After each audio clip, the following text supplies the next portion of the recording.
What's going on, Dolphins? It is your boy Dillon, and I'm here to do my Week 15 scouting report video for the New Orleans Saints. Before I do that, I do want to make sure to mention that yesterday I did a collaboration with the homie Hoodie Juby, and I was on his channel yesterday, so make sure you go check that out. I'll put the link in the description box for you guys so you can have that right to the video. So make sure you check that, and we're also going to be doing another one on Tuesday on my channel, so make sure you're there for that as well. And let's jump into it. Before I do get to the actual scouting report video, though, I do want to mention, I am going to pop over, I do want to talk about the COVID situation with the Saints. So first of all, let me just go through all of the players that they have put on the COVID list. So on Tuesday, it started with their tight end, Juwan Johnson. That's 1. Wednesday, they added tight end Adam Troutman. That's 2.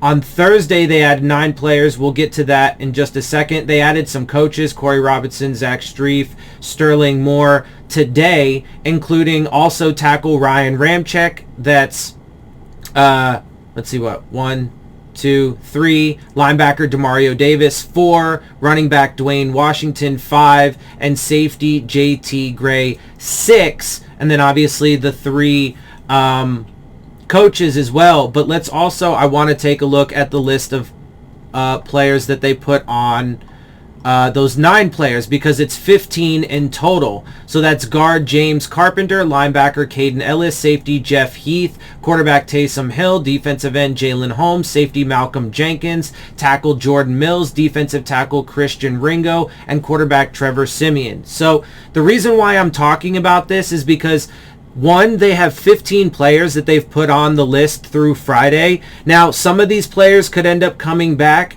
and whatever.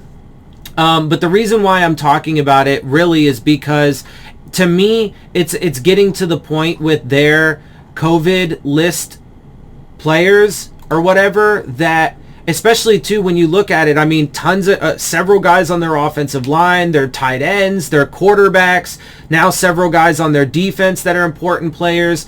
I just think that if we get to the Monday game and they have 15 or more players, I think it should be postponed and rescheduled. And I know Dolphins fans are going to hate that, because most Dolphins fans are looking at this and they're salivating and they're like, yeah, man, let's have more and more of their players out so that way we can just win. I am not the kind of person that wants to win so badly that I want to do it because the other team got massively decimated by COVID right before we played them. It's not fair by any stretch of the imagination. And look, when now, you know, and the thing is too, a lot of those Dolphins fans that are excited about this were also saying that the Dolphins game against the Jets should have been rescheduled simply because we were missing Jalen Waddle and Javon Holland for that game. So not the same energy there, right? Now, that's not all Dolphins fans, obviously, but I know that a good portion of the Dolphins fans who are looking at the 15 players and the important players, a Ryan Ramczyk, Demario Davis, right, and then several of those other guys, their quarterbacks, etc. I know that Dolphins fans are looking at this and being like, a lot of the Dolphins fans that are looking at this and salivating are the same Dolphins fans that wanted to push the game against the Jets because we were missing 2 key players. It's not the same thing. It's not even close. And to me, when you get to this point, so I mean, look, and there's still a couple more days, so we do have to wait and see how it plays out. I am going to be monitoring this situation. Tomorrow I intend to do my preview video for this game, so I am going to be keeping an eye on it. But look, I'm going to be honest with you guys. If they have 15 or more players by Monday, I am in favor of pushing the game and rescheduling it. But I would have and the thing is though is I would have that same energy if it was the Dolphins. If we had 15 plus players and all of these important players on the COVID list before a game, I would be like, yeah, we need to push it. And then I would be even doubly so if both teams had 15 or more players, because it's just, well, I guess then it's actually a little bit different, because then it's actually kind of even if they're like, if both teams, but still, even if that's the case, just simply because both teams have such a large, massive outbreak, I say push the game, right? So I keep that same energy. I hope the rest of Dolphins fans do too. But again, there are still a few days. And look, I mean, it could actually, there is some chance, I don't know what the exact probability is, but there is some chance that it actually could entirely flip. They could get a bunch of the, especially with the way the protocols have changed, they could end up getting a bunch of these guys back, and then we could have a surge of players and then hit that 15, player mark. But again, if that happens, I'm in favor of pushing the game, because I don't think either team should go into this game having missing that many players, especially all those key players, because it's just not fair at that point. So anyway, let me move on. I did want to say that, and I did want to mention it because it is a developing story and things that are going on. So, but now let me move into the intended purpose of this video, which is the scouting report video for week 15 for the New Orleans Saints. And they did just come off a really fantastic win. It was a raw, gritty win.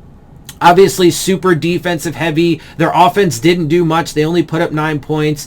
But this is what was impressive. And again, though, that's the thing. When it comes to this upcoming game, for me, it's always going to be a this game, and I talked about it on the homies channel yesterday, and I was on another Saints channel the day before. I'm going to talk about this in my preview. To me, this game is going to be a defensive heavy game, and the offenses are going to have struggles, etc., etc. So, that's kind of the premise in this game. And the fact that they were able to hold the Tampa Bay Bucks, who dropped to 10-4, to 0 points. They won 9-0. They move up to 7-7. Both teams are now 7-7. It's pretty impressive, and it was a raw, gritty game. And honestly, not to get too far into it, but I expect it to be similar when we play them. It depends, though. Again, unless things continue in the direction they're going. If they end up having a ton of guys out, and we're pretty much, to be fair, we do have like 4 or 5 guys on the COVID list, but they're mostly backups and special teams guys, right? So it's not even close. We don't have anywhere near the same quantity of players, and it's not the same players of importance. They have a ton of key guys on both offense and defense, starting players, high caliber playing players. Our guys are just backups for the most part. Some practice squad guys, right? And we even just got Jared Dokes back today. So it's not the same thing. It's not the same context by any stretch of the imagination. But anyway, let's get on with this. New Orleans had 212 total yards. They surrendered 302. They had 151 through the air, allowing 184. They had 61 rushing yards, allowing 118. They were 3.5 yards per play, allowing 4.1. I'm going to slide me back over this way. Let's see. They did get a fumble from Tampa Bay and an interception while not turning the ball over themselves.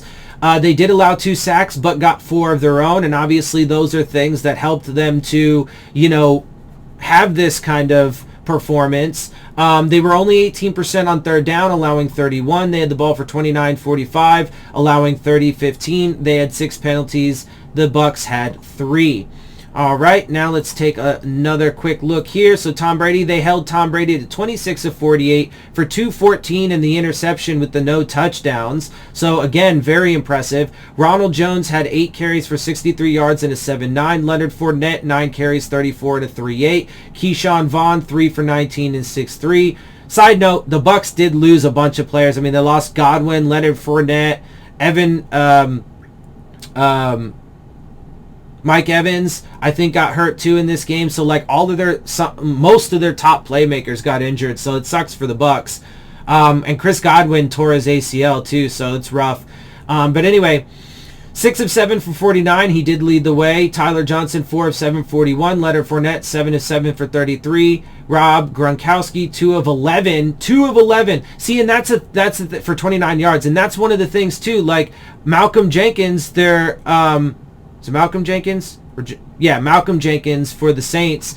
he's on the COVID list, and he was one of the primary guys. We talked about it yesterday on the Homies channel for covering Rob Gronkowski and holding him to 2 of 11. So, and for us offensively, I would think that Gesicki probably is going to be an important piece for our offense to have a chance. So it's right now, it's just not fair. They have so many players out. But we'll see how the next few days go. Cameron Brate, 2 of 4 for 22. Scott Miller, 2 of 3 for 18. And Mike Evans, 1 for 14. So yeah, and honestly, I've pretty much said everything. So going into this game, though, I've had this as a loss on my schedule in either of my, predictions, whether it's my original or my revised prediction right before the first game. But I've had it as a loss. But recently, with the way the season's developed, I've been on the fence about this game, slightly leaning towards the Saints. But right now, with the COVID situation, I don't think it's even really fair, like I said. So I actually do think under the current situation, we would win. And that's the thing. I know Dolphins fans, that's all Dolphins fans care about.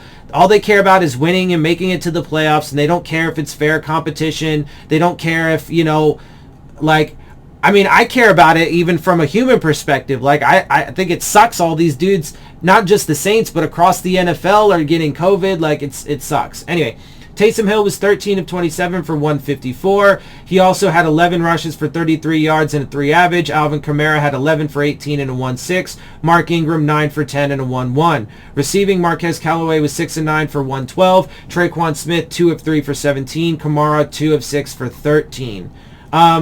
I don't know, bro. Like I said, I've pretty much said everything. I'm going to be keeping, like I said, tomorrow I'm going to be doing my preview, so I'll look at injury reports and all that stuff again, and, we'll take another look at the COVID situation and whatever. But as of right now, if the game was being played tomorrow and this was the situation, I would say we should postpone it because they have just so many players out and so many key players at that. But we'll see how the next few days go because we obviously don't play until Monday. So we do have a few days until it actually becomes, really important. So anyway, and especially too because the playoffs are, at stake here for both teams. It's just not fair, man. Anyway, so let's continue on. The Saints are currently 26th offensively in total yards with 4,364 on the season, 311.7 per game. 31st in passing, 2,902 on the season, 207.3 per game. 15th in rushing, though. Obviously, that's their strength on offense with 1,640 on the season, 117.1 per game. They're 17th in points, so they're actually pretty decent there at 313 total, 22.4 per game. We're actually close, so that's what part of the reason why I say it's, for me, I'm on the fence, but slightly leaning towards them because of how good their defense is, which we'll get to in a minute, and then overall, and then because they have been able to put up a little bit more points on average than us. But anyway, third down offense, though, they're not very good. 26th at, oh, crud. I forgot to actually change the number there, so that's my bad. I think it's 35 something or whatever. I will try and pull it up really quick. That's super my bad. I forgot to actually change it, but I will continue on for right now. Actually, you know what? Just really fast, I am going to pull this up. So, what is it? Offensive. We want downs here. And let's take a look at it. So, the Saints are currently 36.3%. Can't believe I forgot to change that. That is my bad. They're 36.3%. They're 26th in the league. All right, now defensively, they're 13th in overall total yardage with 336.9 per game. They're 18th, and obviously this is where we would want to try and take advantage of them in the passing game, and why I kind of, mentioned about Gesicki, or whatever, and why all that's important. Again, we'll talk about that more in the preview, but they're letting up 256.1. They're very strong against the run game, only allowing 96.6, which is 5th. They're good in points. They're 6th. They're 5th after ties, allowing 20.4. They're 16th in takeaways, so they're pretty solid, obviously middle of the pack in their takeaways. 8th after ties with 19 on the season. They're good in interceptions. They're 7th, 4th after ties with 15 on the year. Fumbles not so good there, but obviously it balances out a bit. They're 30th or 10th after ties with 4. They are in the middle of the pack at 15th or 7th after ties with 33 sacks. They are good with passes defense, though. They have 5th on the they're 5th with 71 on the season. And they're good at third down defense, 9th with 37.3%. So, and then just real quick, here is a look at the Dolphins' current offensive and defensive league standings, so you can do a little bit of a comparison. I will have an actual side-by-side comparison of these tomorrow in the preview, so we'll be able to look at that side-by-side, but there you have it. And with that, I am going to wrap this video up. Before I get out of here, make sure you check out the Rave On Sports App, the new fan-driven sports app for all your sports, whether it be basketball, baseball, football, college, whatever you like, they got it. And they are looking to enhance your game day experience with live play-by-play coverage, live chats with other fans and content creators like myself, and an arena in which you can dispute and bitch and moan and complain about the terrible officiating. Look for the links to that in the description box. And with that, I'm going to get out of here. I hope you guys appreciate my perspective. If you do, make sure you hit the subscribe button. Make sure you hit the like button. Make sure you hit the bell if you want to get the alerts. Share my channel and videos with your friends and family. Leave your questions, comments, and concerns down in the comments section. And of course, as always, follow me on Twitter at DillonTartaro, as well as on Instagram at Dolphins_with_Dillon. And with that, I am out. I'll see y'all soon. Fins up.